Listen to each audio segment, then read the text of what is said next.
और बाइबल से पहला तिमोथी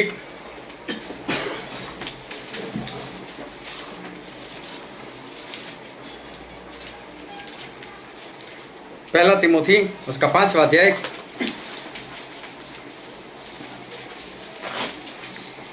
नए नियम में पहला तिमोथी उसका 5वां अध्याय, और हम पढ़ेंगे उसके पहले वचन से लेकर उसके 10 वचन तक। पहला तिमोथी 5:1-10। किसी बूढ़े को न डांट, पर उसे पिता जानकर समझा दे, और जवानों को भाई जानकर, बूढ़ी स्त्रियों को माता जानकर, और जवान स्त्रियों को पूरी पवित्रता से बहन जानकर समझा दे। उन विधवाओं का जो सचमुच विधवा है आदर कर। यदि किसी विधवा के बच्चे या नाती पोते हो तो वह पहले अपने ही घराने के साथ भक्ति का बर्ताव करना और अपने माता पिता आदि को उनका हक देना सीखे, क्योंकि यह परमेश्वर को भाता है। जो सचमुच विधवा है और उसका कोई नहीं, वह परमेश्वर पर आशा रखती है और रात दिन विनती और प्रार्थना में मौलिन रहती है। पर जो भोग विलास में पड़ गई वह जीते जी मर गई है। इन बातों की भी आज्ञा दिया कर ताकि वे निर्दोष रहे। पर यदि कोई अपनों की और नीच करके अपने घराने की चिंता न करे तो वह विश्वास से मुकर गया है और अविश्वास से भी बुरा बन गया है। 10 तक। उसी विधवा का नाम लिखा जाए जो 60 वर्ष से कम की न हो और एक ही पति की पत्नी रही हो और भले काम में सुनाम रही हो, जिसने बच्चों का पालन पोषण किया हो, अतिथियों की सेवा की हो, पवित्र लोगों के पाँव धोए हो, दुखियों की सहायता की हो और हर एक भले काम में मन लगाया हो। परमेश्वर पिता का वचन हमारे लिए बहुत ही आशीषित है, और परमेश्वर का वचन वो सच्चा है। और बाइबल में ऐसा लिखा है, यदि तू सच्चाई को जानेगा तो सच्चाई तुझे आज़ाद करेगी। आज एक बार फिर से बहुत ध्यान से परमेश्वर के वचन को सुनना, ताकि आप उस वचन को ग्रहण कर सको, दिल में उतार सको, और आने वाले दिनों में उस वचन के अनुसार वो जीवन जी सको। क्योंकि हमारे जो परमेश्वर है वो इज़राइल के परमेश्वर है। हमारे जो परमेश्वर है वो इज़राइल के सेनाओं के परमेश्वर है। इज़राइल जो है वो परमेश्वर की एक चुनी हुई प्रजा है। इज़राइल के लोग जिसको परमेश्वर ने अपने निज धन होने के लिए परमेश्वर ने उनको चुना था, लेकिन ये जो इज़राइल प्रजा थी वो सही से नहीं चली। ये जो इज़राइल प्रजा थी वो परमेश्वर के वचनों के अनुसार, परमेश्वर की आज्ञा के अनुसार जिस तरह से उनको चलना चाहिए वो लोग नहीं चले। और इज़राइल का इतिहास देखना, जब भी इज़राइल के लोग इधर उधर होते थे, आज्ञाकारी नहीं करते थे, तब परमेश्वर क्या करते थे? परमेश्वर अपने भविष्यवक्ताओं को उनके पास भेजते थे, और भविष्यवक्ता जाकर उनको समझाते थे, भविष्यवक्ता जाकर उनको चेतावनी देते थे, भविष्यवक्ता जाकर उनको धमकी भी देते थे। और जो कुछ होता था वो परमेश्वर की ओर से होता था, और परमेश्वर के जरिए ये जो भविष्यवक्ता लोग उनको समझाते थे, उत्तेजन देते थे, चेतावनी देते थे, धमकी देते थे कि परमेश्वर के रास्ते पर सही से चलो। लेकिन कई बार ऐसा होता था कि ये इज़राइल के लोग देखते तो थे, सुनते तो थे, समझते तो थे, लेकिन फिर भी मानते नहीं थे और अपने गर्दन को ऐसा अक्कड़ बना कर रखते थे, हम नहीं सुनेंगे, हम नहीं मानेंगे। हाँ, भविष्यवक्ता जो बोलता था बोलने देते थे, वो जो कहना चाहता था वो सुन लेते थे, लेकिन फिर एक ही बात, मैं नहीं मानूंगा। और इस तरह से ये लोग अक्कड़ गर्दन जो है वो रखते थे। फिर भी हमारे परमेश्वर जो है वो बहुत दयालु है।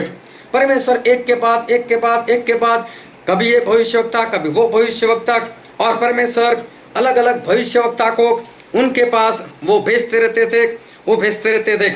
लेकिन ये जो इज़राइल के लोग थे वो जब भी हठीले होते थे तो क्या होता था कि वो सुनते ही नहीं थे।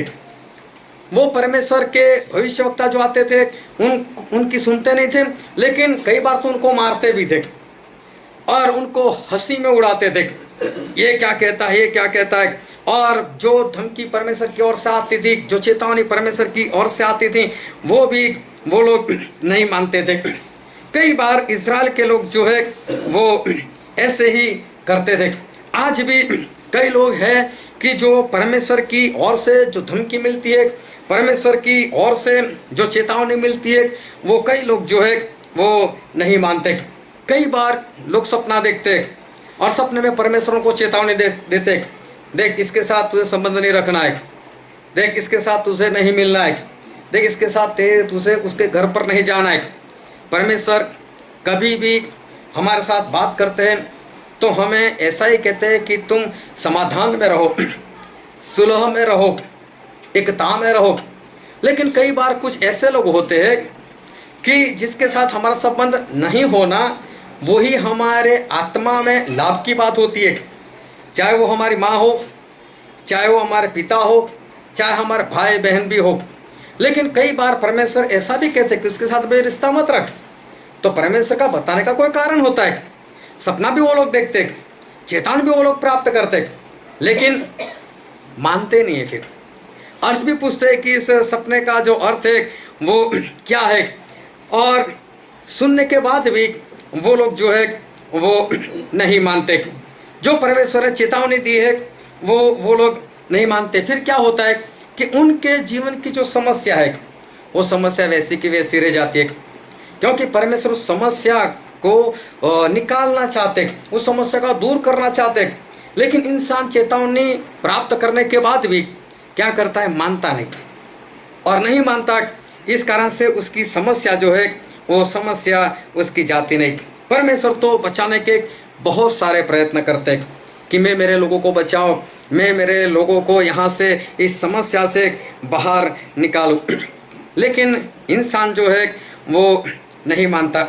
कई बार परमेश्वर डायरेक्ट अपने दास को बता देते कि देख जाकर तू इस इंसान को या इस व्यक्ति को तू ये चेतावनी दे दे, या तो उसके जीवन में ऐसी ऐसी घटनाएं हो रही, उसके जीवन में ऐसा स्वभाव है, तू जाकर उसके साथ बात कर और उसको समझा दे कि परमेश्वर ने मुझसे बताया। कई बार परमेश्वर मुझे भी बता देते। कई बार मैं ऐसे लोगों से मिलकर उनको स्पष्ट बता देता हूँ कि देखो परमेश्वर ने मुझे ऐसी ऐसी बातें बताई है तो तुम मान जाओ। लेकिन फिर भी कई बार ऐसा होता है कि इंसान जो है वो नहीं मानता। अब एक भाई को मैंने बताया कि देखो भाई, अभी अगर आप लोग सही से नहीं जीवन जियोगे तो आपके घर में ऐसी समस्या आ जाएगी कि आपके घर में ऐसी बीमारी आ जाएगी। अभी एक भाई साहब को मैंने चेतावनी दी। मानो भाई साहब मुझे क्या बोलते, बोले परमेश्वर से प्रार्थना करूँ परमेश्वर ऐसा ना करे। मतलब मुझे जो करना है वो मैं नहीं छोड़ने वाला, स्पष्ट मैं नहीं छोड़ने वाला। मुझे तो जिस तरह से जीवन जीना है वो मैं जीऊँगा, लेकिन आप परमेश्वर से बोलो फिर भी परमेश्वर मुझे ना करे। अभी परमेश्वर का मैं दास हूँ या परमेश्वर का मैं मालिक हूँ? मैं परमेश्वर का मालिक नहीं कि मैं परमेश्वर से सब हो परमेश्वर आप ऐसा कर दो, चाहे वो कैसा भी जीवन जिए, लेकिन आपको उसको कुछ नहीं करना है, उसके घर में कुछ होने ही नहीं देना है। ऐसे कैसे बोल सकते? हमारे परमेश्वर जो है वो हमारे मालिक है, हम उनके मालिक नहीं है। इसलिए हम कभी भी परमेश्वर से ऐसा कुछ नहीं कह सकते। लेकिन इंसान जो है वो जानने के बाद भी वो मानना नहीं चाहता कि नहीं मुझे नहीं मानना है। लेकिन परमेश्वर जो है वो परमेश्वर मेरे जीवन में ऐसी घटना ना होने दे। ऐसा उन लोगों को ऐसा लगता है कि नहीं परमेश्वर से विनती करो और परमेश्वर मेरे जीवन में ऐसा ना करे। जब इंसान लगातार एक बार उसको चेतावनी दो, 2 बार चेतावनी दो, लेकिन जब नहीं मानता, जब बार बार परमेश्वर के वचन उसके पास आते हैं लेकिन फिर भी इंसान जब नहीं मानता, तब क्या होता है, परमेश्वर का क्रोध जो होता है वो भड़क उठता है। बार बार चेतावनी देने के बाद जब इंसान नहीं मानता तब परमेश्वर का क्रोध भड़क उठता है। और हम बाइबल में पढ़ते हैं दूसरा इतिहास उसका 36वां अध्याय, और पढ़ो तो 11 से लेकर 16 तक। दूसरा इतिहास 36 11 से। जब सिदकिय्याह राज्य करने लगा तब वह 21 वर्ष का था और यरूशलेम में 11 वर्ष तक राज्य करता रहा। उसने वही किया जो उसके परमेश्वर यहोवा की दृष्टि में बुरा था। हाँ, यहाँ पर एक राजा है, वो वही करता है जो परमेश्वर की दृष्टि में बुरा है। जो परमेश्वर मना करते हैं वही ये राजा कर रहा है। फिर यद्यपि यिर्मयाह नबी यहोवा की ओर से बातें करता था, तो भी वह उसके सामने दीन न हुआ। हाँ, ये परमेश्वर ने यिर्मयाह को भेजा कि यिर्मयाह जाकर उसको चेतावनी दे, यिर्मयाह जाकर उसको परमेश्वर की बातें बता, यिर्मयाह जाके मेरी बात उसको बता, उसको धमकी दे, लेकिन फिर भी ये नहीं माना। पढ़ो। फिर नबूकदनेस्सर, जिसने उसे परमेश्वर की शपथ खिलाई थी, उसने बलवा किया और उसने हठ किया और अपना मन कठोर किया। बाइबल में लिखा है नबूकदनेस्सर जो अन्य जाति से था, लेकिन फिर भी उसने परमेश्वर की शपथ दिलाई इसको, देख तू शांति से रहना, मेरे विरोध में कुछ भी मत करना। ये फिर भी नहीं माना, जबकि उसको मालूम था कि मैं नबूकदनेस्सर को कुछ भी नहीं कर सकता। और उस वक्त नबूकदनेस्सर इजराइल को छोड़कर पूरे वर्ल्ड पर राज कर रहे थे, लेकिन फिर भी ये नहीं माना। फिर कि वह इजराइल के परमेश्वर और यहोवा की ओर न फिरे। तब प्रधान याजकों ने और लोगों ने भी अन्य जातियों के से घिनौने काम करके बहुत बड़ा विश्वासघात किया और यहोवा के भवन को जो उसने यरूशलेम में पवित्र किया था अशुद्ध कर डाला। उनके पूर्वजों के परमेश्वर यहोवा ने बड़ा यत्न करके अपने दूतों से उनके पास कहला भेजा। बाइबल में लिखा है बार बार परमेश्वर ने अपने दूतों को, मतलब कि जो मैसेंजर भविष्यवक्ता जो मैसेज लेकर जाते हैं, ऐसे लोगों को बार बार भेजा, लेकिन फिर भी इन लोगों ने माना नहीं। फिर क्योंकि वह अपनी प्रजा और अपने धाम पर तरस खाता था। हाँ, परमेश्वर तरस खाते थे कि मेरे लोग हैं, इनके साथ कुछ बुरा नहीं होना चाहिए, इसलिए बार बार परमेश्वर चेतावनी देते थे। परंतु वे परमेश्वर के दूतों को ठट्ठों में उड़ाते, उसके वचनों को तुच्छ जानते। इन लोगों ने परमेश्वर के भविष्यवक्ताओं का ठट्ठा किया और साथ में वचनों को तुच्छ जाना। फिर और उसके नबियों की हंसी करते थे। हाँ, और भविष्यवक्ताओं की हंसी करते थे। अतः यहोवा अपनी प्रजा पर ऐसा झुंझला उठा, आखिर में परमेश्वर इतने झुंझला उठे कि बचने का कोई उपाय न रहा। अब इजराइल लोगों का बचने का कोई उपाय नहीं रहा। हालेलुया। देखो, ये परमेश्वर का काम है। एक बार नहीं, परमेश्वर बार बार चेतावनी देते, परमेश्वर बार बार धमकी भी देते, परमेश्वर बार बार अपने वचन भेजते, लेकिन इंसान जब नहीं मानता, परमेश्वर को तरस आता है। एक बार नहीं, कई बार लोगों को भेजते, लेकिन आखिर में जब इंसान नहीं मानता, तब परमेश्वर झुंझला उठते, तब परमेश्वर का क्रोध भड़क उठता है और तब परमेश्वर बोलते हैं कि अब इनके बचने के लिए कोई भी उपाय इनके पास नहीं रहा। अभी क्या हुआ, यिर्मयाह ने बोल दिया, अगर तुम लोग नहीं मानोगे तो ऐसा होगा कि बाबुल का जो राजा है नबूकदनेस्सर, वो आएगा और तुमको बंदी कर कर अपने देश में लेकर जाएगा, तुम लोग गुलाम हो जाओगे। और एक दो दिन के लिए नहीं, एक दो साल के लिए भी नहीं, लेकिन 70 साल तक, 70 साल तक तुम लोग गुलाम हो जाओगे। धमकी आई। 70 साल किसको कहते हैं कि 70 साल तक इंसान गुलाम बना रहे, लेकिन परमेश्वर की ओर से चेतावनी आई यिर्मयाह के जरिए, लेकिन फिर भी इन लोगों ने नहीं माना और आखिर में ऐसा हुआ कि परमेश्वर का क्रोध इनके ऊपर भड़क उठा। और पढ़ो तो उसका 17 वचन। तब उसने उन पर कसदियों के राजा से चढ़ाई करवाई और इसने उनके जवानों को उनके पवित्र भवन ही में तलवार से मार डाला। हाँ। और क्या जवान, क्या कुंवारी, क्या बूढ़े, क्या पक्के बाल वाले, किसी पर भी कोमलता न थी। यहोवा ने सबों को उसके हाथ में कर दिया। हाँ।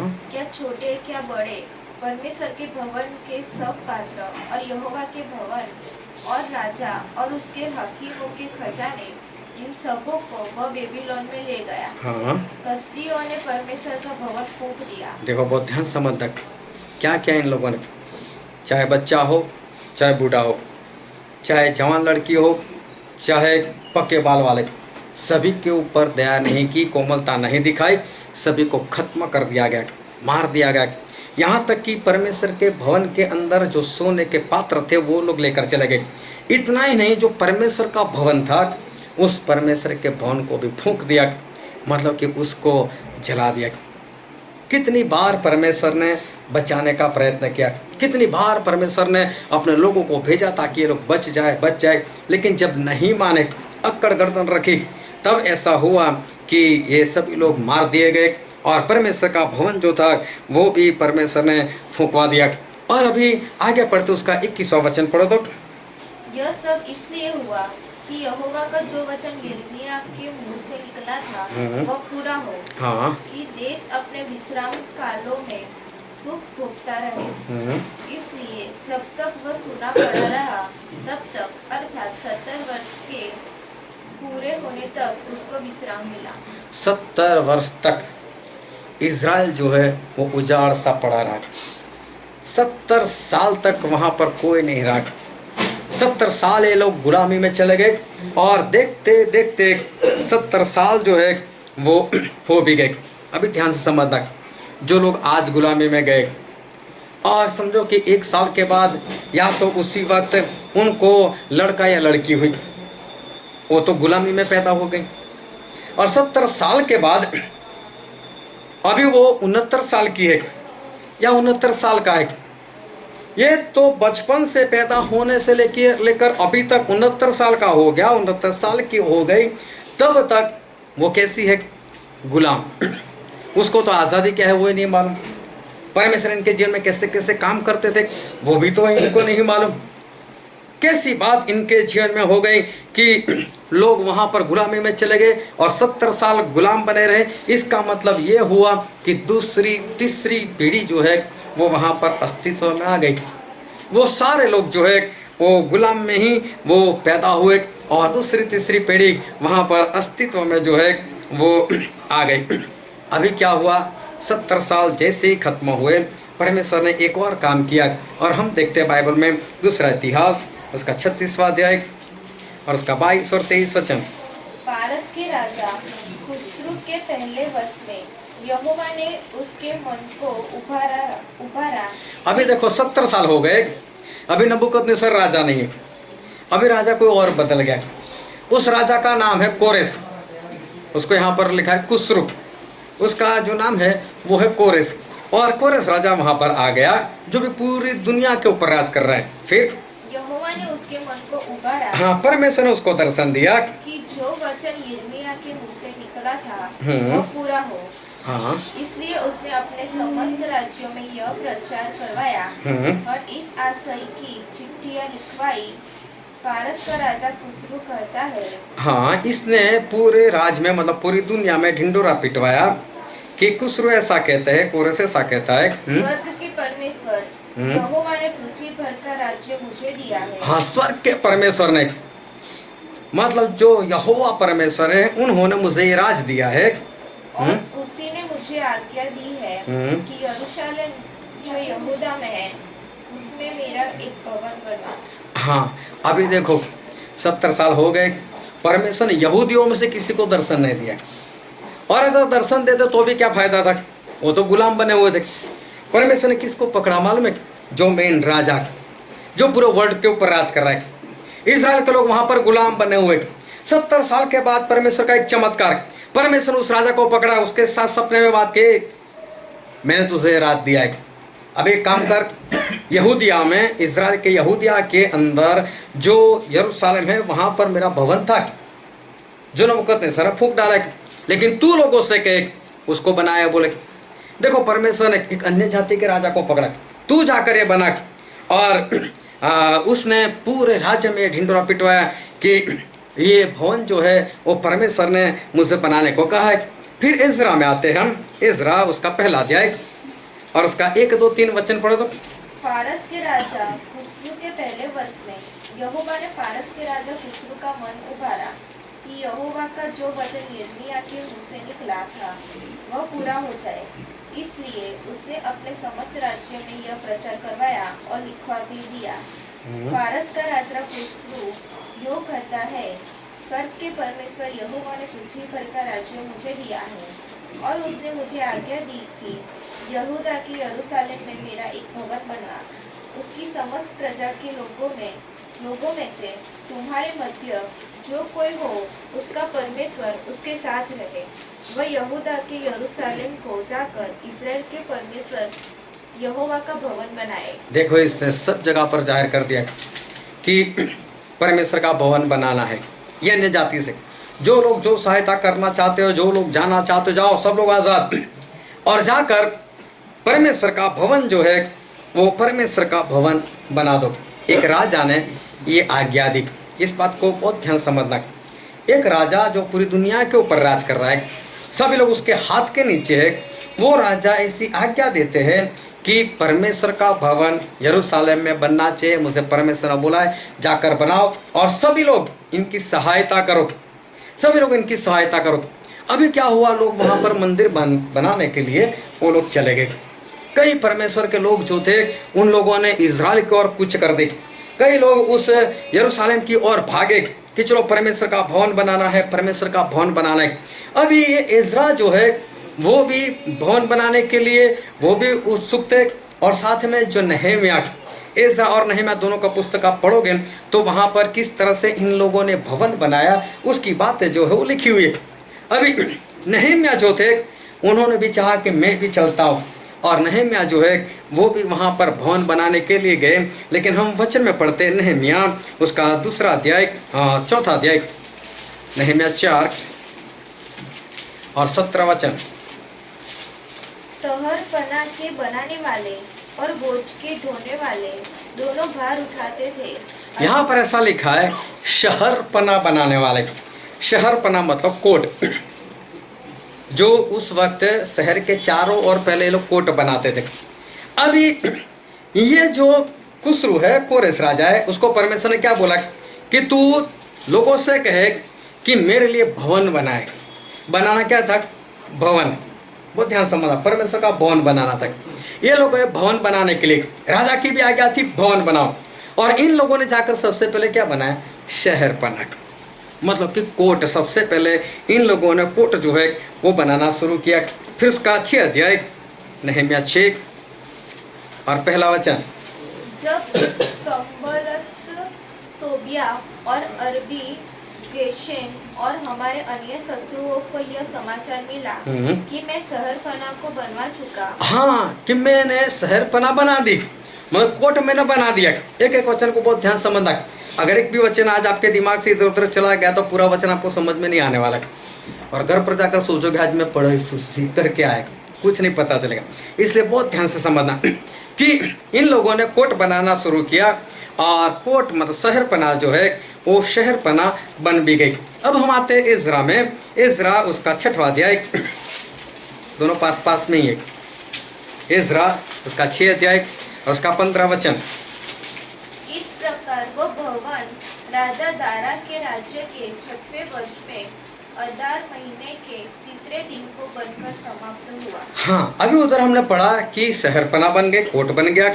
अब यहाँ पर हम पढ़ते हैं कि परमेश्वर का भवन जो था वो परमेश्वर का भवन भी बन गया। ये लिखा है इज़रा 6 और उसके 15 वचन में। फिर आगे पढ़ते इज़रा में उसका 7वां अध्याय, और पढ़ो तो 1 से लेकर 6 वचन। इन बातों के बाद अर्थात फारस के राजा अर्थक्षत्र के दिनों में इज़रा बेबीलोन से यरूशलेम को गया। वो सराया का पुत्र था, सराया अजरिया का पुत्र था, अजरिया हिल्किया का, हिल्किया सल्लूम का, सल्लूम सादोक का, सादोक अहीतूब का, अहीतूब अमरिया का, अमरिया अजरिया का, अजरिया मरायोत का, मरायोत जरिया का, जरया बुज्जी का, बुज्जी बुक्की का, बुक्की अभिषु का, अभिषु पिनहास का, पिनहास एलियाजार का, और एलियाजार हारून महायाजक का पुत्र था। देखो यहाँ पर ऐसा लिखा है कि इज़रा जो है अब वहाँ पर पहुँचे। कब पहुँचे? जब इज़रा 6 और 15 वचन में हमने पढ़ा कि परमेश्वर का भवन समाप्त हो गया। फिर से पढ़ो 6 का 15, इज़रा 6 और 15। इस प्रकार वह भवन राजा दारा के राज्य के 6वें वर्ष में अदार महीने के 3 दिन को बनकर समाप्त हुआ। हाँ, भवन बन गया। उसके बाद ये जो इज़रा है वो इज़रा वहाँ पर पहुँचे, भवन खत्म हो गया। उसके बाद इज़रा जो है वो वहाँ पर पहुँचे। हमने नहम्याह में पढ़ा था कि नहम्याह 6 और उसका पहला वचन पढ़ो तो। जब संबल्लत, तोबिया और अरबी गेसेम और हमारे अन्य शत्रुओं को यह समाचार मिला कि मैं शहरपना को बनवा चुका। हाँ, अभी देखो यहाँ पर शहरपना की बात की है, कोट की बात की, कोट बन गया। और उसका 8वां अध्याय और पहला वचन। जब 7वां महीना निकट आया, उस समय सब इजरायली अपने अपने नगर में थे।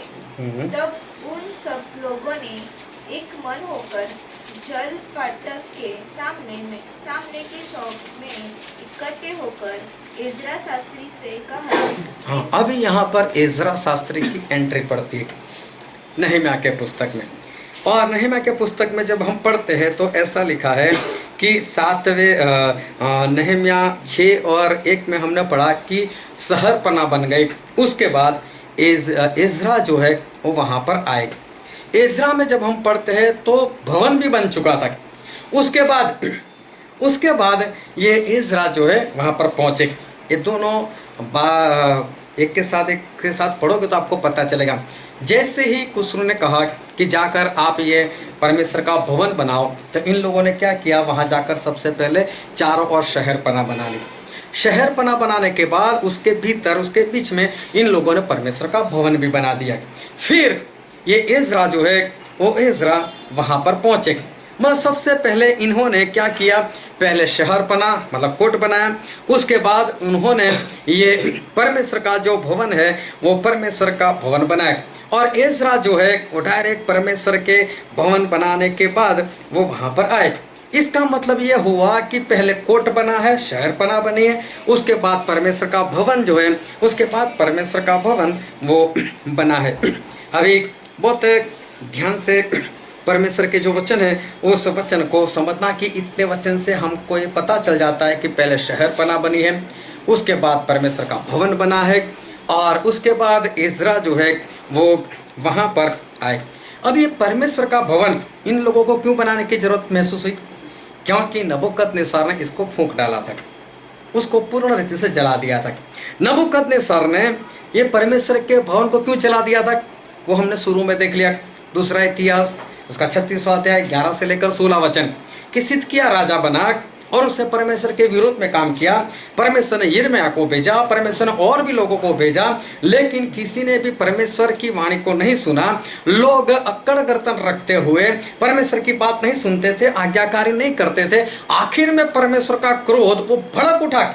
पहले तो तरस खा खाकर बहुत लोगों को भेजा, लेकिन जब इजराइल लोगों ने नहीं माना तब परमेश्वर का क्रोध भड़का। तब परमेश्वर ने नबूकदनेस्सर को बोला जा अभी जाकर हमला कर दे, और तब नबूकदनेस्सर वहां पर आए और तब उन्होंने इस भवन को फूंक डाला। गलती किसकी थी? गलती इजराइल लोगों की थी। उनके पापों के कारण परमेश्वर का भवन जो था वो परमेश्वर का भवन वो जलाया गया था। उसके 70 साल के बाद पीढ़ी बदल गई है, तब जाकर कुछ ऐसा बोलते हैं कि जाओ और भवन बनाओ। अब ये पीढ़ी लोगों ने, ये जो अभी पीढ़ी आई उनको तो पता ही नहीं कि पहले भवन कैसा था। जो बूढ़े लोग थे उनको पता था कि पहले वाला भवन कितना बढ़िया था।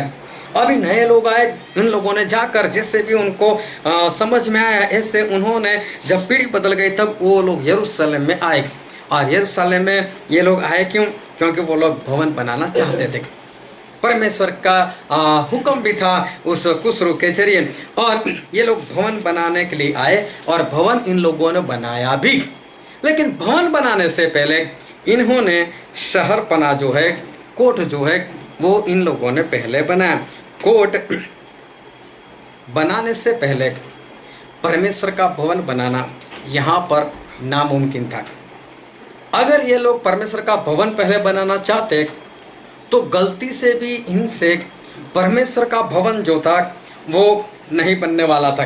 बहुत ध्यान से इस बात को समझना कि अगर ये लोग पहले कोट ना बनाते और परमेश्वर का भवन बनाना शुरू करते तो ये लोग कभी भी परमेश्वर का भवन जो है वो इनको पूर्ण नहीं कर सकते थे। क्योंकि हम बाइबल में ही पढ़ते हैं, दूसरा इतिहास उसका 36वां अध्याय और उसका 22 और 23 वचन।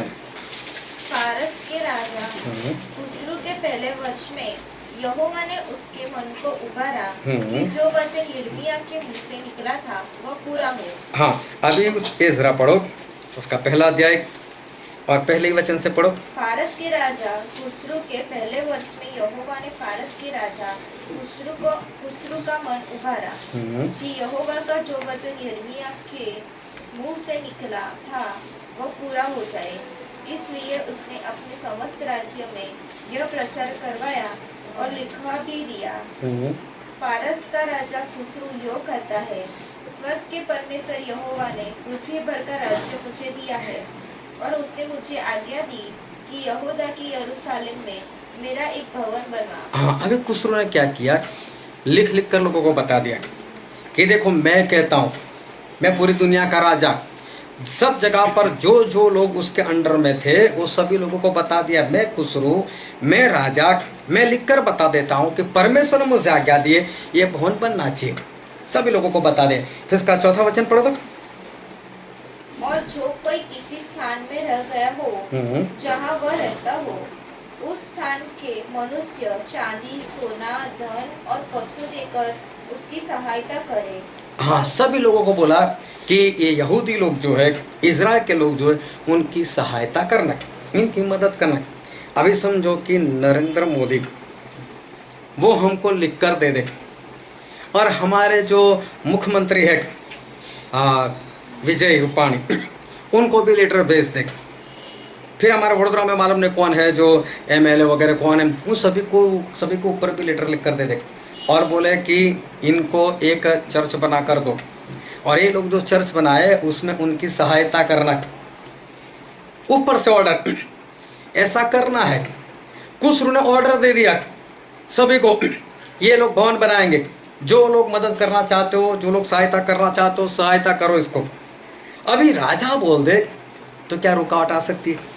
क्या नरेंद्र मोदी बोल दे, रूपाणी को भी लिख दे, हमारे यहाँ शहर में भी लिख दे और लिखती रूप में बोले कि मैं कहता हूँ ये लोग जो भवन बनाते हैं उसमें कोई रुकावट नहीं आनी चाहिए और ऊपर से उनकी सहायता करो। आप लोग उनको जो भी देना चाहते हो वो दो, पैसा, सोना, लकड़ा जो भी देना चाहते हो दो, लेकिन ये काम नहीं रुकना चाहिए।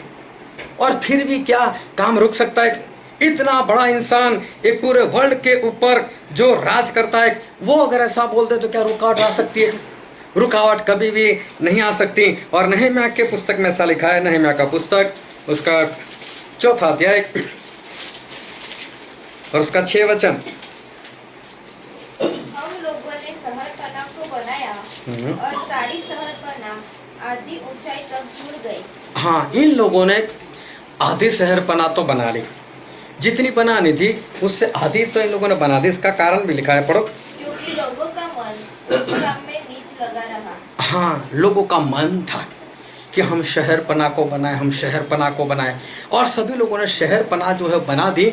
और आधी शहरपनाह, सब इधर ध्यान रखे, बाहर जो आया वो लेटा है वो देखेगा, सब लोग यहाँ पर ध्यान रखें। तो क्या हुआ कि शहरपनाह जो है वो आधी बन गई क्योंकि इन लोगों का मन था और आधी बन गई। लेकिन नहम्याह जो थे वो जैसे वैसे नहीं थे, वो भी राजा के साथ काम करने वाले व्यक्ति थे। और नहम्याह के बारे में ऐसा लिखा है, हम पढ़ते हैं नहम्याह उसका 2 अध्याय और 4 वचन से पढ़ो तो। सपत्याह की संतान 372, आरा की संतान 775, तो बीजो अध्याय बीजो 2 अध्याय 4 से, नहम्याह 2:4 से वाचे तो। राजा ने मुझसे पूछा, फिर तू क्या मांगता है? तब मैंने स्वर्ग के परमेश्वर से प्रार्थना करके राजा से कहा, यदि राजा को भाई और तू अपने दास से प्रसन्न हो तो मुझे यहूदा और मेरे पुरखाओं की कब्रों के नगर को भेज ताकि मैं उसे बनाऊं। तब राजा ने जिसके पास रानी भी बैठी थी मुझसे पूछा, तू कितने दिन तक यात्रा में रहेगा और कब लौटेगा? अतः राजा मुझे भेजने को प्रसन्न हुआ और मैंने उसके लिए एक समय नियुक्त किया। फिर मैंने राजा से कहा, यदि राजा को भाई तो महानद के पार के अधिपतियों के लिए इस आशय की चिट्ठियां मुझे दी जाए कि जब तक मैं यहूदा को न पहुंचूं तब तक वे मुझे अपने अपने देश में से होकर जाने दे।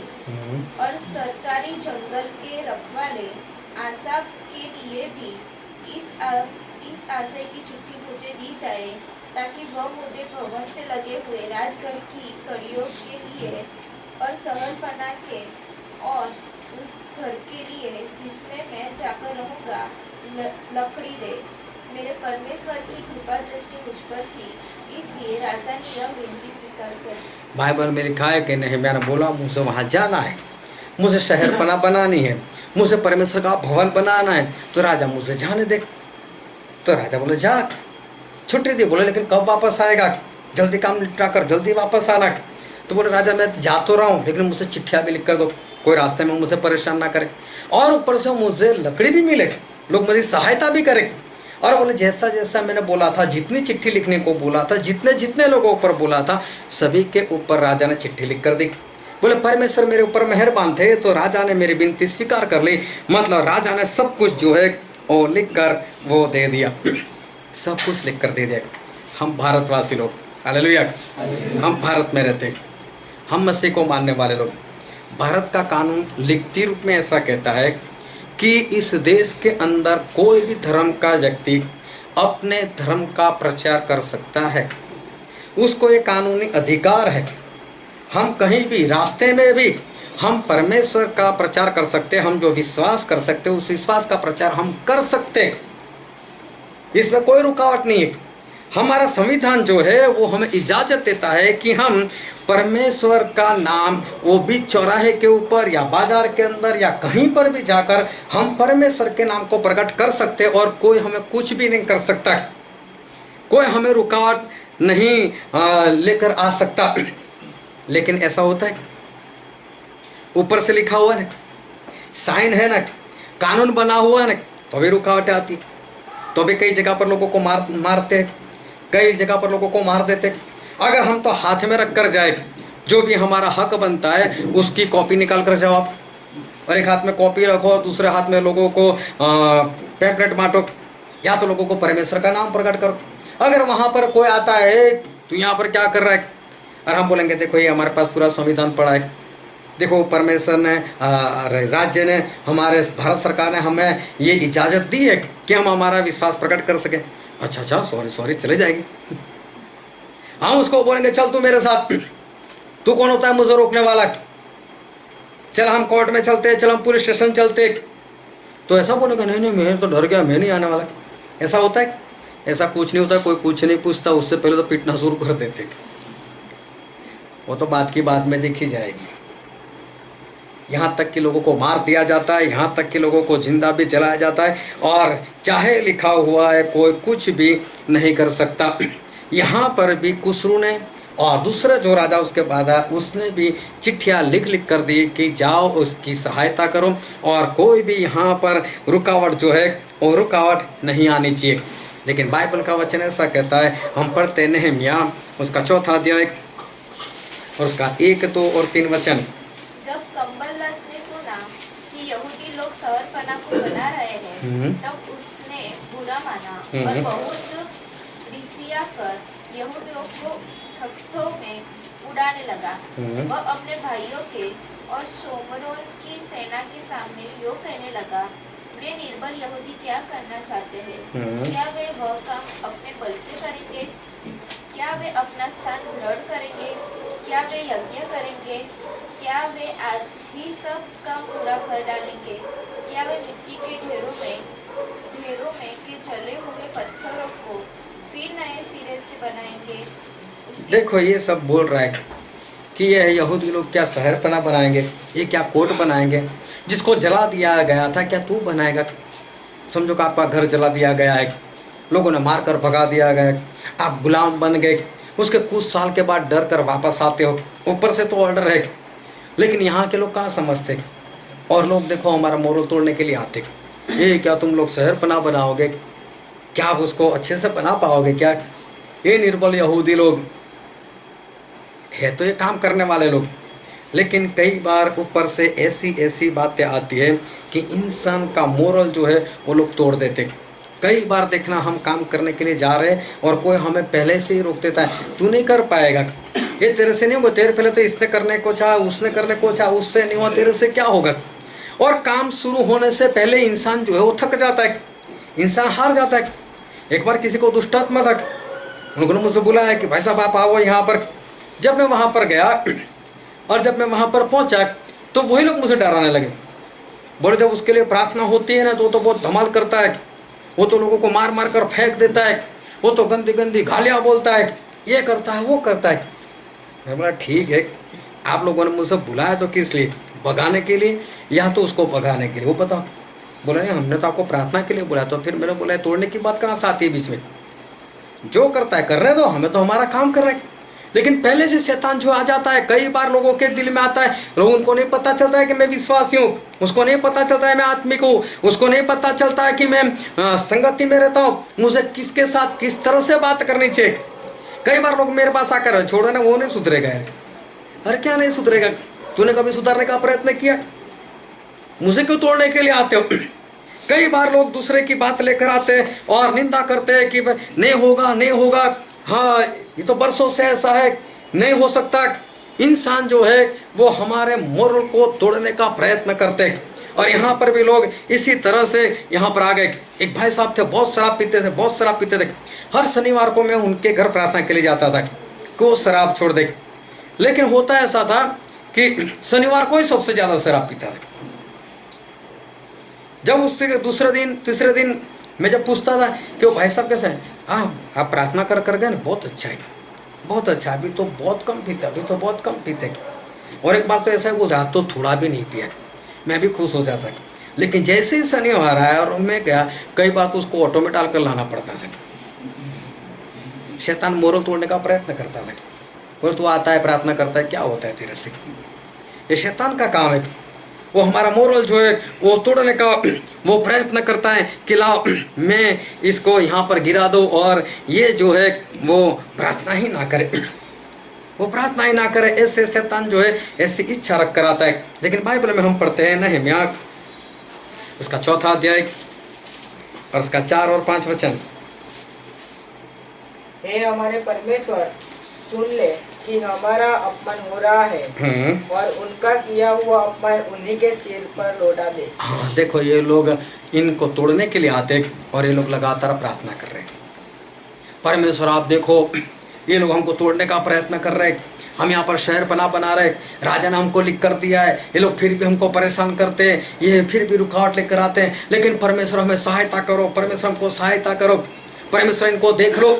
लगातार ये लोग जो है वो प्रार्थना कर रहे और साथ में शहर पन्ना का काम जो है वो लोग चलाते रहते हैं। और फिर आगे पढ़ो उसका 9वां वचन। परंतु हम लोगों ने अपने परमेश्वर से प्रार्थना की हाँ और उनके डर के मारे उनके विरुद्ध दिन रात के पहरुए ठहरा दिए। हाँ, इन लोगों ने चाहा कि अभी इनको मारते, सभी लोग शस्त्र लेकर खड़े हो गए, इनको मारने के लिए आ गए। जबकि राजा का ऑर्डर था इनको कुछ नहीं करना है, करना है तो इनकी सहायता करना है, इनको कुछ देना है, सोना देना है, चांदी देना है, लकड़े देना है, सहायता करने, ये ऊपर से ऑर्डर है। लेकिन ये लोग फिर भी राजा के ऑर्डर हो जाने के बावजूद ये लोग तो मारने के लिए आ रहे और ये लोग फिर भी लगातार प्रार्थना और प्रार्थना के साथ ये लोग आगे भी बढ़ रहे, ये लोग वापस नहीं भाग रहे। एक भी इंसान वापस राजा के पास नहीं जाए, राजा तूने लिख कर दिया लेकिन ये क्या हो रहा है, चलकर जाना है, चलकर वापस आना है, मालूम नहीं कितने दिन कितने महीने कितने साल बीत जाए बीच में, नहीं काम करना है, हमारे परमेश्वर महान है।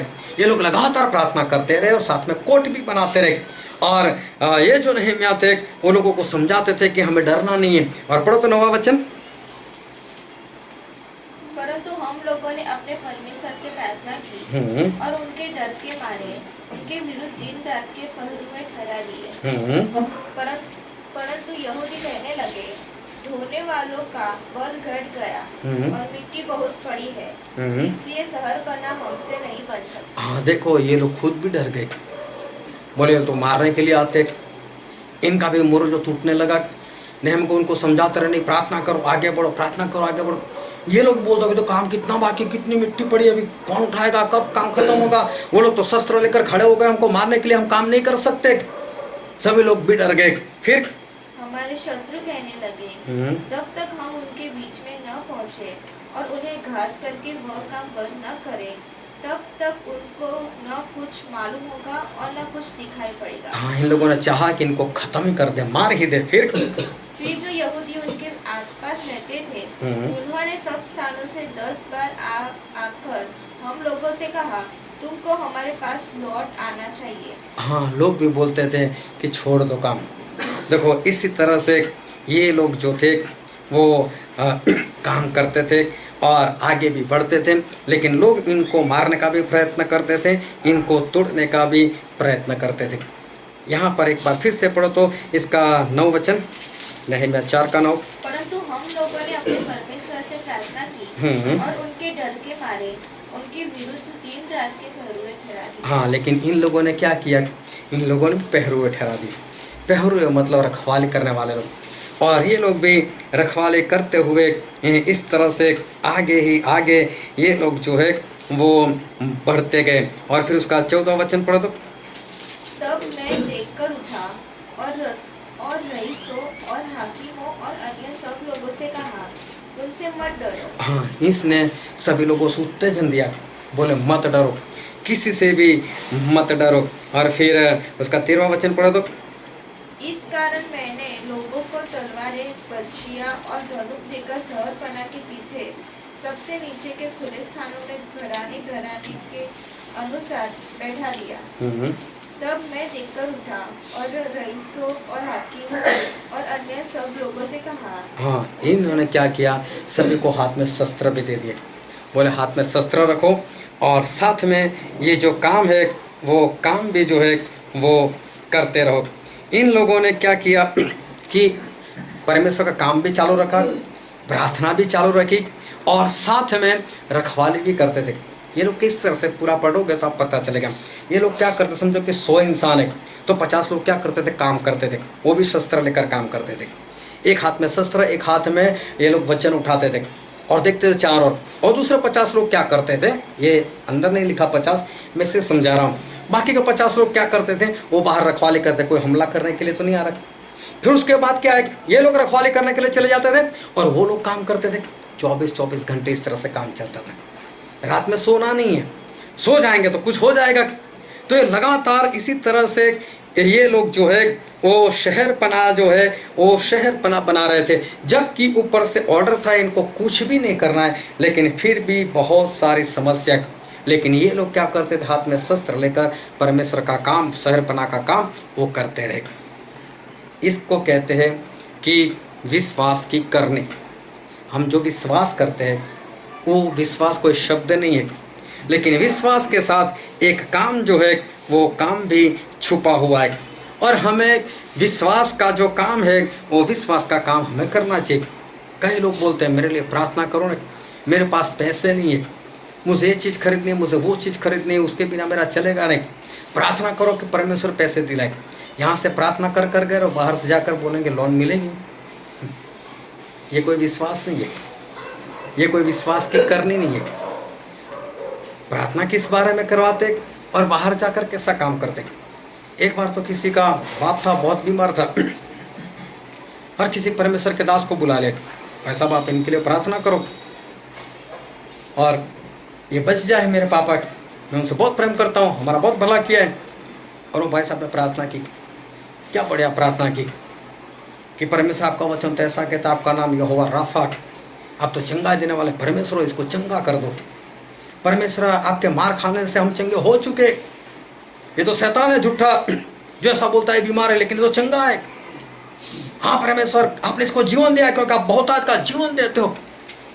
उसका लड़का जो था उसका विश्वास 0% से डायरेक्ट 100% पर आ गया। क्या प्रार्थना की, जैसे ही प्रार्थना समाप्त हुई परमेश्वर के दास ने उसको बाहर बोला, देखिए ये रात नहीं निकालेगा, पेटी जो बनवा लेना, बोले कॉफिन बॉक्स बनवा लेना। कहाँ प्रार्थना और कहाँ विश्वास। विश्वास की जो करनी होनी चाहिए वो करनी यहाँ पर जो है वो दिखाई नहीं दी। एक भाई साहब ने देख बार मेरे से प्रार्थना कराई, बोले मेरी जॉब लग जाए ऐसी प्रार्थना करो। अभी मैं उनके घर में बैठकर मैंने उनके लिए प्रार्थना की, परमेश्वर को जॉब दिला दो। और वहाँ से कुछ दूरी पर एक दूसरा घर था, मैं उनके घर में जाकर बैठा। अभी मैं उनके घर में बैठा था तभी ये भाई साहब ने उस घर वाले को फ़ोन किया, बोले यार इस जगह पर आपकी कोई पहचान है? बोले क्या हुआ? बोले मेरा इंटरव्यू निकला है। तो बोले मेरी जॉब लग जाएगी? वो भाई साहब ने डायरेक्ट बोल दिया कि जॉब तो लग जाएगी लेकिन पैसे खिलाने पड़ेंगे। तो बोले कितने, तो कुछ बोला होगा। तो अभी वो भाई साहब वहाँ पर आ गए, अभी मैं भी वहाँ पर बैठा हूँ, मैं अभी 10 मिनट पहले ही वहाँ पर प्रार्थना कर कर हटा हूँ, और ये भाई साहब मेरे सामने ही बात कर रहे। बोले कितनी रिश्वत देनी पड़ेगी, मेरे पास अभी 50,000 है, मैं 50,000 देने के लिए तैयार हूँ, बाकी जो भी मांगे वो बाद में देने को, लेकिन अभी देने के लिए तैयार हूँ। अभी वो भाई तो अविश्वासी थे, मानते तो वो भी परमेश्वर को, लेकिन इतना विश्वास नहीं था। मैं उनको तो कुछ नहीं बोला। जैसे वो वहाँ से निकले, मैं वापस उनके घर गया। मैंने भाई साहब आपने अभी प्रार्थना करवाई कि परमेश्वर जॉब दिलाए, और अभी आप बोलते हो कि मैं रिश्वत खिलाकर जॉब लूँ। बोले ये विश्वास वाली बात नहीं है, ये विश्वास की करनी नहीं है। तो बोले मैं क्या करूँ, मतलब छोड़ दो, और अगर आप पैसे दोगे यहाँ तो मैंने तो प्रार्थना की कि परमेश्वर आप जॉब दिलाओ, तो रिश्वत वाली जॉब तो परमेश्वर देते नहीं, तो ये तो नहीं मिलेगी, आपके पैसे पक्के जाएंगे। वो भी डर गया, बोला नहीं ठीक है मैं विश्वास करता हूँ, मुझे नहीं देना पैसे। उसके बाद उनको जॉब भी मिल गई। लेकिन इंसान जो होता है उसको पता नहीं चलता है कि विश्वास क्या है और विश्वास की करनी क्या है। विश्वास कोई शब्द नहीं है, विश्वास के पीछे एक काम जो है वो काम वहाँ पर वो छुपा हुआ है। अभी क्या हुआ यहाँ पर हम वचन पढ़ते हैं, नहम्याह उसका 4 अध्याय उसका 11 और 12 वचन। हमारे शत्रु कहने लगे, जब तक हम उनके बीच में न पहुंचे और उन्हें घात करके वह काम बंद न करें, तब तक उनको न कुछ मालूम होगा और न कुछ दिखाई पड़ेगा। फिर जो यहूदी उनके आसपास रहते थे, उन्होंने सब स्थानों से 10 बार आकर हम लोगों से कहा, तुमको हमारे पास लौट आना चाहिए। इस कारण मैंने लोगों को तलवारें, बर्छियां और धनुष देकर शहरपनाह के पीछे सबसे नीचे के खुले स्थानों में घराने घराने के अनुसार बैठा दिया। हाँ नहीं, मैंने बोला ऐसा नहीं, हम भागेंगे नहीं, हम विश्वास करते तो विश्वास की करनी भी करेंगे। हम लोग यहाँ से भागने वाले नहीं, हमारे परमेश्वर हमारी सहायता करेंगे। सभी को शस्त्र दिया, बोले यहीं पर बैठ जाओ, हम लड़ेंगे उनके साथ, लेकिन शहरपना और भवन तो बना करेंगे, हमको यहाँ से भागना नहीं है। हम विश्वास करते हैं कि परमेश्वर इस भवन को बनाएंगे हमारे जरिए, तो अभी हमको यहाँ से भागना नहीं है। और याकूब के पत्र में लिखा है उसका 2 अध्याय और उसका 17 वचन, याकूब 2:17।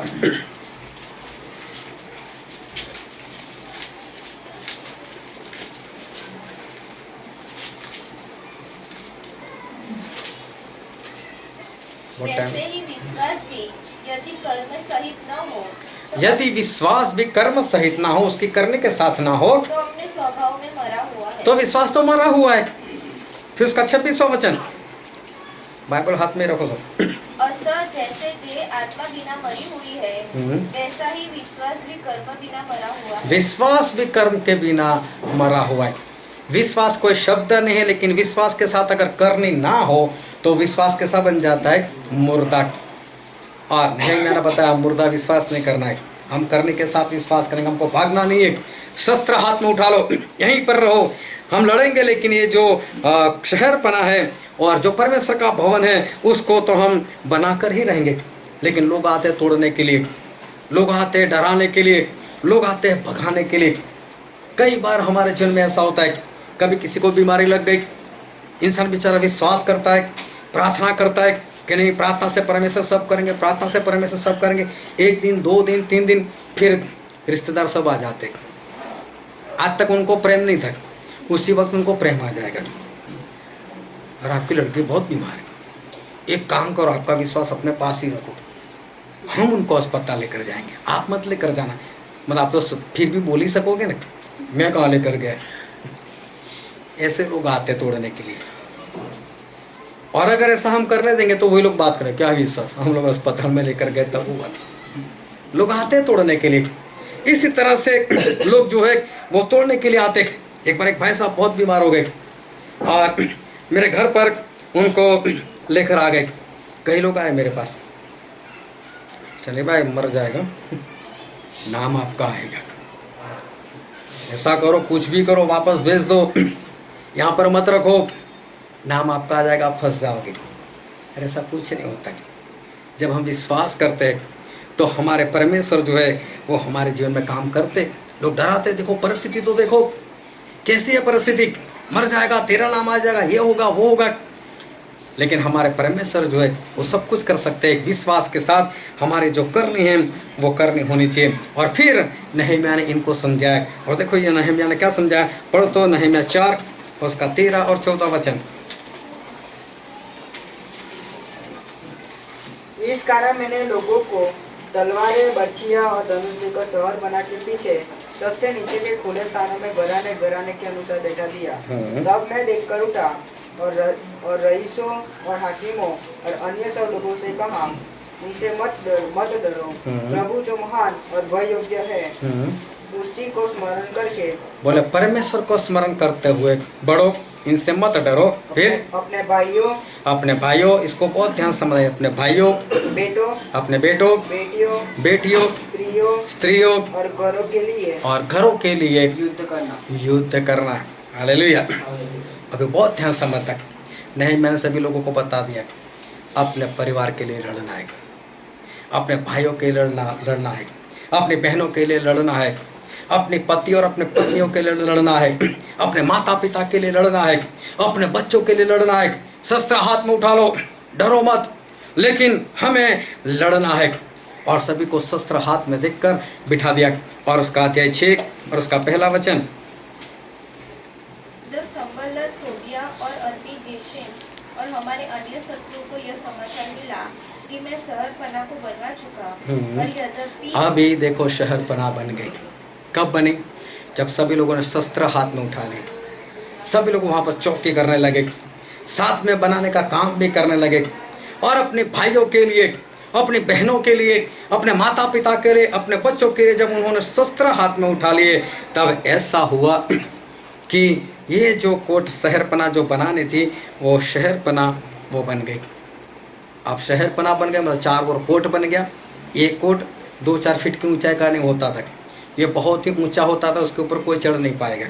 अगर कोई चढ़ने का प्रयत्न करेगा, लेकिन कोट इतना चौड़ा होता था कि उसके ऊपर सिपाही लोग चल सकते। अहाब राजा अपने कोट के ऊपर चलते हुए जा रहा था, तब 2 स्त्रियां उसके पास आई थी। तो ऐसा है कि कोट इतना चौड़ा होता था कि उसके ऊपर लोग चल सकते थे। अभी नीचे से कोई ऊपर चढ़ेगा तो ऊपर से ऐसे ही पत्थर भी छोड़ दोगे ना, तो अभी उसके सर के ऊपर लगेगा, वो गिर जाएगा। लेकिन नीचे से उसको ऊपर मारना है तो उसके लिए मुश्किल है। कोट बन गया, अभी अंदर भवन बनाने का काम आसानी से हो सकता है। अभी भवन बनाने में कोई दिक्कत नहीं आने वाली। दिक्कत कहाँ थी? कोट बनाने में। अब कोट बन गया तो भवन जो है वो तो बनेगा ही बनेगा। और ये भवन जो है वो परमेश्वर ने बोला था कुस्रू को, कुस्रू बनवा। हालेलुया। परमेश्वर ने कहा था कुस्रू बनवा। और सुलेमान ने जो भवन बनाया था, जो नबूकदनेस्सर ने तोड़ दिया था, वो भी परमेश्वर ने ही बोला था कि दाऊद तू नहीं, लेकिन तेरा बेटा जो सुलेमान है वो मेरे लिए भवन बनाएगा। पहले सुलेमान ने बनवाया और नबूकदनेस्सर ने तोड़ दिया। उसके बाद इज़रा, नहम्याह, उन लोगों ने मिलकर ये जो भवन जो था वो भवन बनाया। ये भी भवन कैसे बना कि परमेश्वर ने कुस्रू को बोला था कि कुस्रू तू लोगों को बता कि ये भवन जो है बनाना है। और दूसरी बार भी परमेश्वर के कहने से ही ये भवन जो है वो भवन बना। लेकिन उसके बाद चलते चलते चलते चलते सन 135 में, अब ये बाइबल जो है तकरीबन 96 में ख़त्म हो गया। 96 में ख़त्म हो गया, मतलब आखिरी पुस्तक जो था वो तकरीबन 96 में लिखा गया। उसके बाद बाइबल समाप्त हो गया। उस बाइबल के बाद की बात मैं बताता हूँ। सन 135 में तीतुस नाम का एक बादशाह जो था वो इज़राइल लोगों के ऊपर चढ़ाई कर आ गया। उसने ये जो इज़रा नहम्याह ने कितना लंबा हम लेकर गए, अभी भवन बना बोलते बोलते वो भी उसने गिरा दिया, उसको उसने जला दिया। पहले नबूकदनेस्सर ने, और दूसरा भवन जो बना वो तीतुस ने जला दिया। जबकि दोनों बार परमेश्वर ने बोला था मेरे लिए भवन बनाओ, मेरे लिए भवन बनाओ। परमेश्वर ऑर्डर करते, इतनी रुकावटें होने के बाद भी परमेश्वर इनको सहाय करते और भवन बन भी जाता है। और अचानक भवन टूट भी जाता है। कैसे? भवन कैसे टूट जाता है? पहली बार टूट गया वो बाइबल में हमने पढ़ा कि किसी ने परमेश्वर की आवाज़ को नहीं माना। दूसरी बार भी इन लोगों ने नहीं माना होगा। प्रभु यीशु आए थे, प्रभु यीशु को इन लोगों ने क्रूस पर मार दिया। और आखिर में जो परमेश्वर के चेले लोग थे इनको भी सताना शुरू कर दिया। और सन 135 में तीतुस ने ये भवन भी गिरा दिया। लेकिन सवाल ये है कि परमेश्वर ने बोला है मेरे लिए बनाओ, तो भवन टूटा क्यों? जबकि तो परमेश्वर की मर्जी थी, परमेश्वर की इच्छा थी, तो क्या परमेश्वर इस भवन को नहीं बचा सकते थे? फिर भी परमेश्वर ने ऐसा होने क्यों दिया? और ऐसा लिखा है बाइबल में, हम पढ़ते प्रेरितों के काम उसका 17 अध्याय उसका 24वां वचन।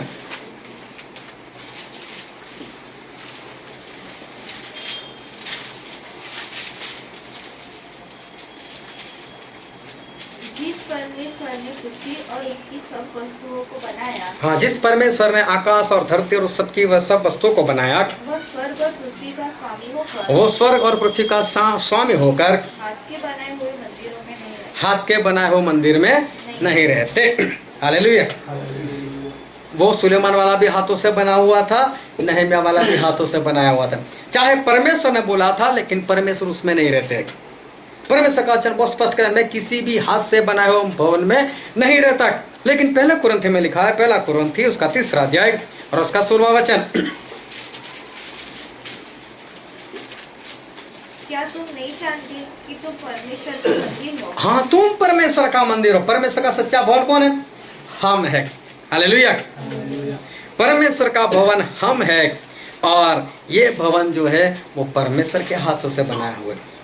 ये किसी और इंसान के हाथों से बनाया हुआ नहीं है, लेकिन परमेश्वर जिसमें रहना चाहते हैं वो भवन हम है। हालेलुया। हमारा शरीर किसका भवन है? थोड़ा जोर से बोलो, हमारा जो शरीर किसका भवन है? परमेश्वर का भवन है। परमेश्वर का भवन कब है? जब उसके अंदर परमेश्वर होंगे। तो जब परमेश्वर अंदर नहीं है, ऐसे ही बस 4 दीवारें लेकर घूमते रहते हो, तो क्या उसको बोलेंगे परमेश्वर का भवन? जिस भवन के अंदर शराब जा रहा हो, जिस भवन के अंदर गुटखा जा रहा हो, जिस भवन के अंदर गालियां भरी हुई हो, जिस भवन के अंदर क्रोध भरा हुआ, क्या उसमें हमारे परमेश्वर निवास करेंगे? क्या उसमें हमारे परमेश्वर रहेंगे? उसमें नहीं रहेंगे। वो तो बस ऐसे ही 4 दीवारें खड़ी है। लोग दरवाजा खोलकर झांकेंगे, जरा कुछ नहीं इसमें, तो बस काला काला दिखाई देता है, कुछ है ही नहीं। ये शरीर परमेश्वर का भवन तभी है जब उसमें परमेश्वर रहते हैं तो ही। अगर इस भवन के अंदर परमेश्वर नहीं तो वो भवन भवन नहीं। लेकिन ये जो शरीर है वो भवन कब बनेगा? कोई भी बचपन से पैदा होने के बाद तुरंत वो शरीर वो परमेश्वर का भवन नहीं होता, उसको बनाना पड़ता है। लेकिन भवन कब बनेगा? पहले क्या बनाया इन लोगों ने?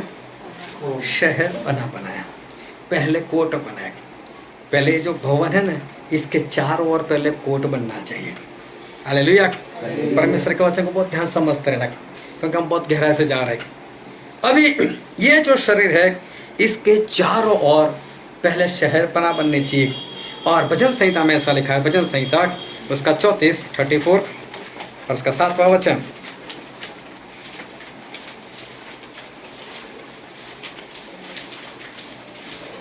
यहोवा के डरवैयों के, पर यहोवा के डरवैयों के चारों और उसका दूत छावनी किए हुए उनको बचाता। हाँ, उसके चारों ओर स्वर्गदूत छावनी करता है, उसको बचाता है। ये है हमारी शहर पना, ये है हमारा कोट।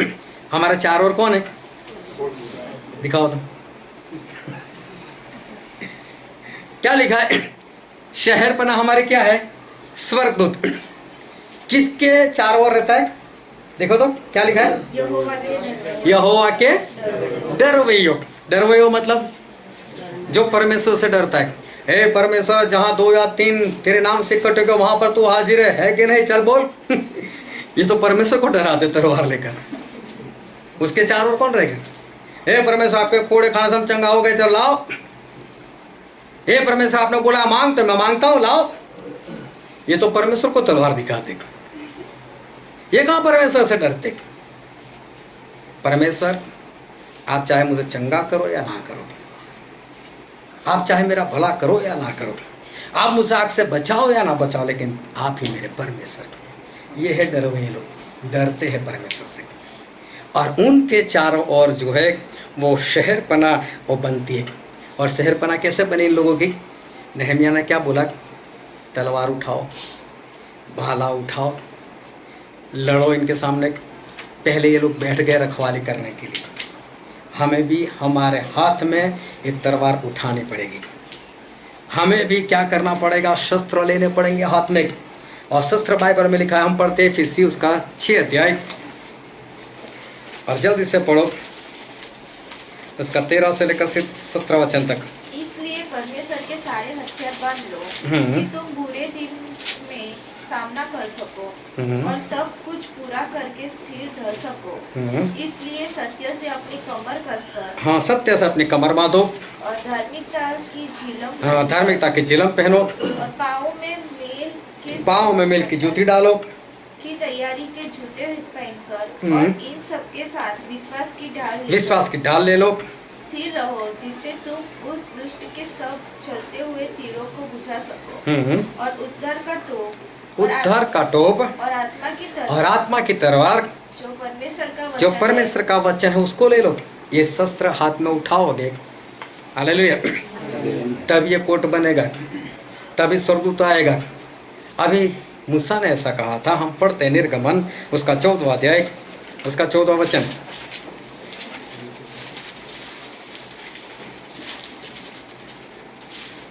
यहोवा आप ही तुम्हारे लिए लड़ेगा, इसीलिए तुम चुपचाप रहो। क्या लिखा है? परमेश्वर युद्ध करेंगे, तुम तो चुपचाप रहो। जब हमें चुप रहना है तो शस्त्र की क्या जरूरत है? जब हमें लड़ना ही नहीं है, लड़ेंगे कौन? हमारे परमेश्वर। तो फिर शस्त्र लेने की क्या जरूरत है? लेकिन नहीं, मैंने बोला नहीं, शस्त्र उठाओ। शस्त्र उठाएंगे तो ही शहरपना बनेगी। और दूसरे इतिहास में ऐसा लिखा है, दूसरा इतिहास उसका 20वां अध्याय और 15 और 16 वचन। दूसरा इतिहास 20, 15 और 16।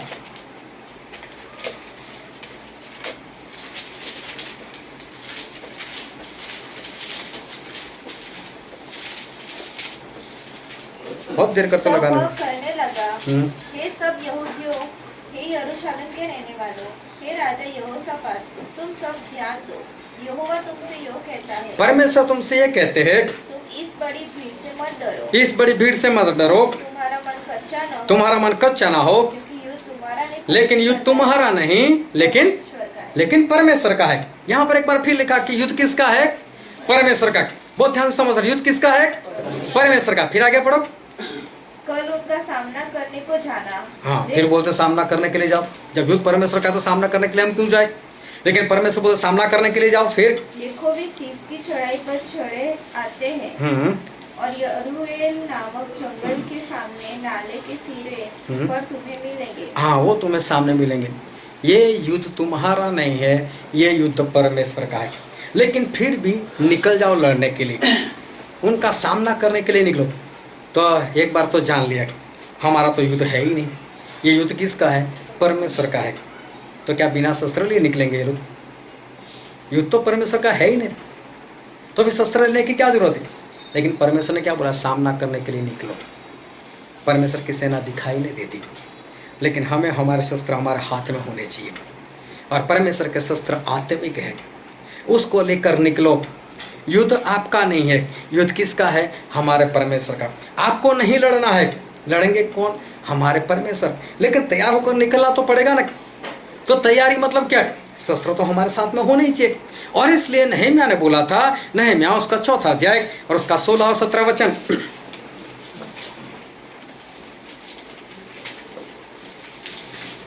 उस दिन से मेरे आधे सेवक तो उस काम में लगे रहे। हाँ। आधे बर्छियों, तलवारों, धनुषों और झिलमों को धारण किए रहते थे। आधे लोग तो सब धारण करते हुए रहते थे, और यहूदा के सारे घराने के पीछे हाकिम रहा करते थे। हाँ, ये लोग उनको बचाने के लिए वहाँ पर पहरुए बन के रहते थे, और शहर बनाने वाले, और जो बनाने का काम करते थे, और बोझ के ढोने वाले, हाँ, दोनों भार उठाते थे। हाँ, अर्थात एक हाथ से काम करते थे, एक हाथ से काम करते थे और दूसरे हाथ से हथियार पकड़ते थे। इस तरह से कोट बनाया जाता है, एक हाथ में हथियार और एक हाथ में काम। परमेश्वर का काम करने के लिए निकलते हो ना, तो हमारे साथ हथियार होने चाहिए। हम परमेश्वर के लिए निकले, लेकिन एक हाथ में हथियार तो होने ही चाहिए। इस तरह से जब ये लोगों ने काम किया, तब परमेश्वर का जो कोट था वो पूरा हुआ। तब शहरपना पूरी हुई, और शहरपना बनने के बाद ही भवन बना। उससे पहले भवन नहीं बनेगा। स्वर्ग हमारे चारों ओर छावनी तभी डाले गए जब हमारे पास ये परमेश्वर के सारे हथियार होंगे। हम झूठ बोलते होंगे तो क्या स्वर्ग तो हमारे साथ रहेगा? लोग लड़ाई झगड़ा करते होंगे तो क्या स्वर्ग साथ में रहेगा? क्या शहरपना ऐसे नहीं बनती। शहरपना तब बनेगी जब आपके हाथ में परमेश्वर के सारे हथियार होंगे, तभी हम लोग ये कर पाएंगे। और ये शस्त्र हमें क्यों उठाना है? पढ़ो तो उसका 14 वचन, नehemiah 4 का 14। तब मैं देखकर उठा और रईसों और हाकिमों और अन्य सब लोगों से कहा, उनसे मत डरो, प्रभु जो महान और भय योग्य है, हाँ, उसी को स्मरण करके, परमेश्वर को स्मरण करते हुए अपने भाइयों, अपने भाई, बेटों, अपने बेटों, बेटियों, बेटियों, स्त्रियों और घरों के लिए युद्ध करना। और घरों के लिए युद्ध करो। कोई गुजराती में भी पढ़ो तो ये वचन, 14 वचन। એમને ભયભીત થયેલા જોઈને મેં અમીરોને, અમલદારોને તથા બાકીના લોકોને કહ્યું કે તમારે તેઓથી બીવું નહીં, મોટા અને ભયાવહ યહોવાનું સ્મરણ કરો અને તમારા ભાઈઓ, પુત્રો, પુત્રીઓ, સ્ત્રીઓ તથા તમારા ઘરોને સારું લડો।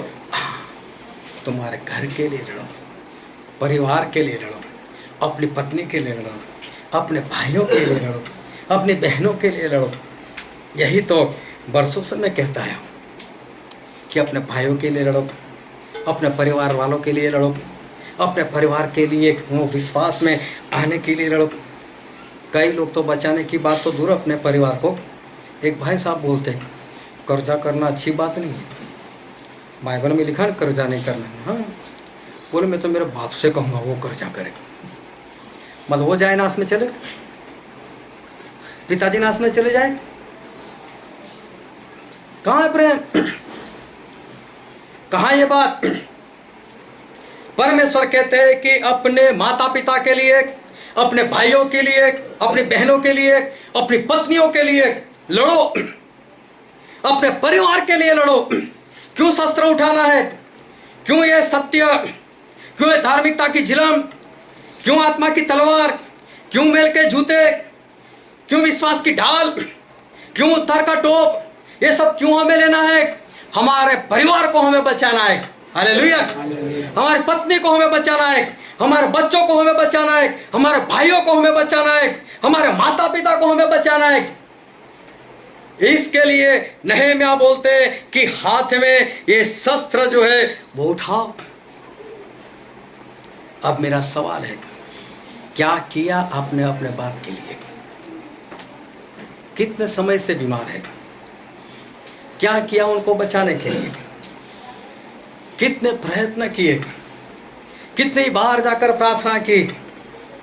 कितने उपवास किए उनके लिए? क्या किया अपने बाप के लिए?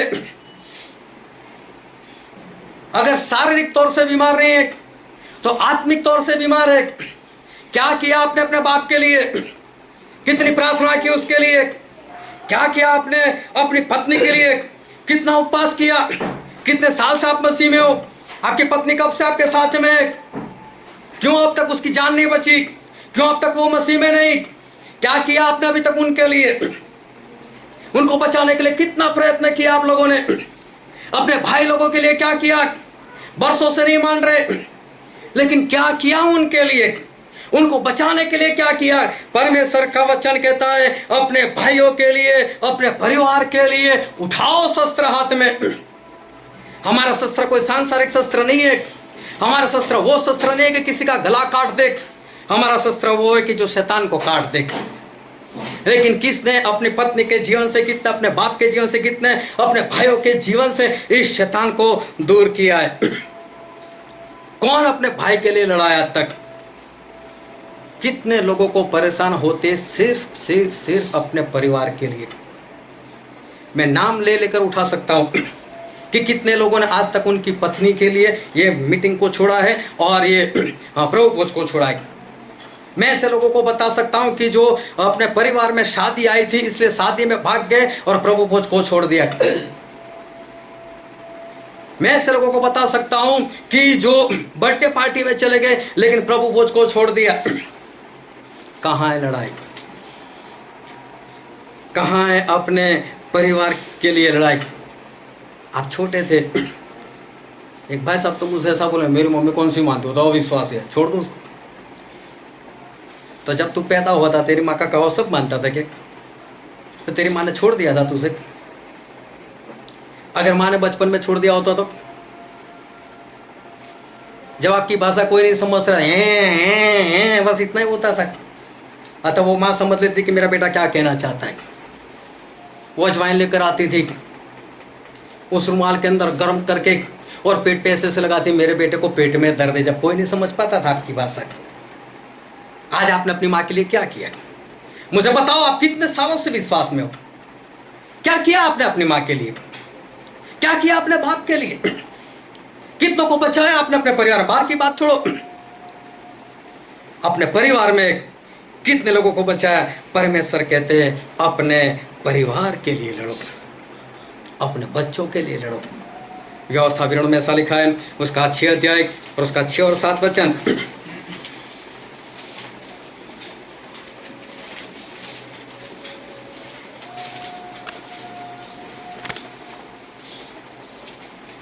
और ये आज्ञाएं जो मैं आज तुझको सुनाता हूँ, हाँ, वे तेरे मन में बनी रहे। परमेश्वर कहते हैं जो आज्ञा मैं तुझसे बताता हूँ वो तेरे मन में बनी रहे, और तू उन्हें अपने बाल बच्चों को समझाकर सिखाया करना, और घर में बैठते हुए, मार्ग पर चलते हुए, बैठते उठते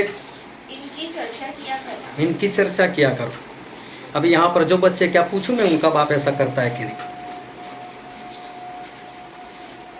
क्या है कोई बाप जो आज सबके बीच में खड़ा होकर ये बता सके कि हाँ मैं मेरे लड़के के लिए ऐसा करता हूं? बैठा कोई बाप अपने बच्चे को लेकर साथ में, चल बेटे मैं तेरे को वचन सिखाता हूं। परमेश्वर का वचन कहता है कि अपने बच्चों के लिए लड़ो। क्या लड़े? क्या किया उनके लिए? कितना उनको परमेश्वर का वचन जो है वो वचन सिखाया। अब बस बस सुन लेना, ये सब इसलिए हो रहा है किसी के अंदर प्रेम नहीं है। ये बहुत स्पष्ट मैं बोल रहा हूँ, किसी के अंदर जो प्रेम दिखना चाहिए वो प्रेम नहीं। जब अपनी माँ को प्रेम नहीं कर सकता, अपने बाप को प्रेम नहीं कर सकता, अपने बच्चों को प्रेम नहीं कर सकता, अपने भाई को प्रेम नहीं कर सकता, अपने बहन को प्रेम नहीं कर सकता, वो जाकर दुश्मन को प्रेम करेगा क्या? हाँ, गले लग जा। तो तेरे परिवार को प्रेम नहीं करेगा तो क्या तू परमेश्वर की आज्ञा मानेगा कि दुश्मन को प्रेम करो? आखिरी दिन, और आखिरी दिन के आखिरी वक्त, कल मैंने एक मैसेज छोड़ा था, होल नाइट प्रेयर मीटिंग के लिए आना। क्या लिखा था? दूसरों के अगर प्रेम कर सकते हो, दूसरों के लिए जाग सकते हो, दूसरों के लिए प्रार्थना कर सकते हो, आ जाना। मैंने बोला हाँ और ना में उत्तर देना। पता है हाँ में उत्तर दे नहीं सकते, वो है नहीं। ना बोलेंगे तो स्पष्ट है, लेकिन पता तो चल ही जाता है नहीं है प्रेम। लड़ना है हमें परिवार के लिए, लेकिन कब? जब प्रेम होगा।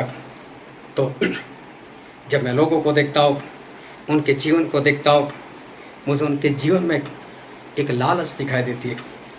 मुझे उनके जीवन में एक लोभ जो है वो लोभ दिखाई देता है। जिस जगह पर परमेश्वर ने जाने को मना किया है, जिसके साथ संबंध रखने को मना किया, वहाँ जाकर दौड़ते क्यों? यहाँ पर मुझे कुछ मिल जाएगा।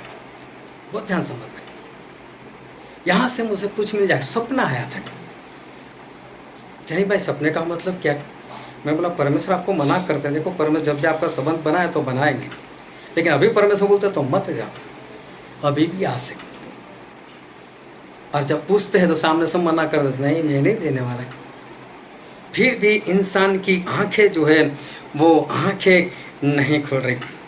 जब इंसान खुद के नहीं लड़ पाता तो परिवार के लिए क्या लड़ोगे? कैसे परिवार के लिए लड़ोगे? खुद के लिए लड़ने के लिए भी शस्त्र चाहिए। शस्त्र होगा तो शहरपना होगी, शहरपना होगी तो भवन होगा, भवन होगा तो प्रेम होगा, प्रेम होगा तो ही आप ये काम कर पाओगे। इसका सीधा सा मतलब है कि अभी तो भवन भी नहीं बना, चाहे आसमान से ऑर्डर आ चुका है भवन बनाओ, मेरे लिए भवन बनाओ। मैं बोलता हूँ, मैं कागज लिख कर दिखता हूँ, तुम्हारा शरीर मेरा भवन, जाओ बनाओ। नहीं बन पा रहा है क्योंकि अभी तो शहर बना नहीं बने, शस्त्र हाथ में नहीं है, कैसे भवन बनेगा। और बहुत ध्यान समझना, आज कौन सा वचन पढ़ा था हमने? नहीं, पहला तिमोथी 5वां अध्याय 1 से 10 पढ़ो तो उसका 8वां वचन। पर यदि कोई अपनों की और नीच करके अपने घराने की मतलब अपने परिवार की चिंता ना करे, मतलब कि उनकी रखवाली ना करे, तो वो विश्वास से मुकर गया है, वो विश्वास से मुकर गया है और अविश्वासी से भी बुरा बन वो तो अविश्वासी से भी बुरा।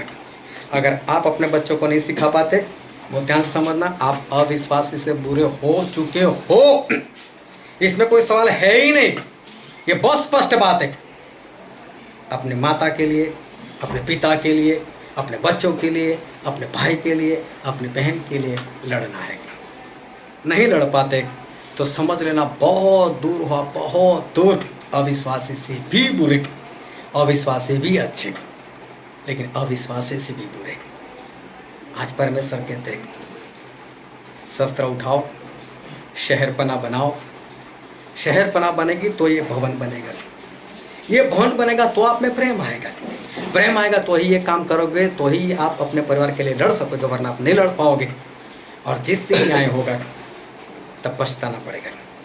इससे अच्छा है शहरपना बना लो, इस भवन को परमेश्वर का भवन बना लो। जो अपने परिवार की रखवाली नहीं करता वो अविश्वासी से भी बुरा है। आओ हम हमारे आंखों को बंद करें और हमारे मस्तकों को प्रभु से आगे झुकाए, जो राजाओं के राजा है, जो प्रभु के प्रभु। आंखें बंद, सिर्फ आंखें बंद। कोई अपना बाइबल भी उधर रखने का प्रयत्न मत करें। मेरे प्रियो, ये वक्त है कि हम अपने आप को जांचें, अपने आप को परखें। क्या मैं मेरे परिवार के लिए लड़ता हूँ? क्या अपने दिल से सवाल करो।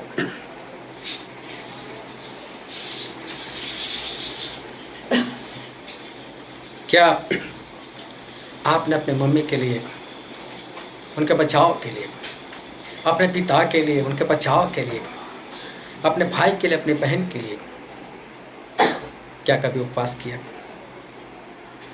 क्या कभी उनको बचाने के लिए कोई प्रयत्न किया? क्या शस्त्र हाथ में लेकर लड़े उनके लिए? क्या अगर ये सब नहीं हो रहा है तो बहुत ध्यान समझना कि आप अविश्वासी से भी बुरे हो और मंजिल काफ़ी दूर है, जबकि अंतिम वक्त में हम पहुंच चुके हैं। इस वक्त तो बहुत कुछ हो जाना चाहिए था, लेकिन नहीं हुआ है। लेकिन आज मैं कहता हूँ, उठो, शहरपना को बनाओ, ताकि ये भवन सही में भवन बने। तो प्रेम आएगा, तो ही आप अपने परिवार के लिए लड़ पाओगे। ये वचन समझने के लिए, ग्रहण करने के लिए, उसके अनुसार चलने के लिए प्रभु की कृपा हम सभी पर होने पाए।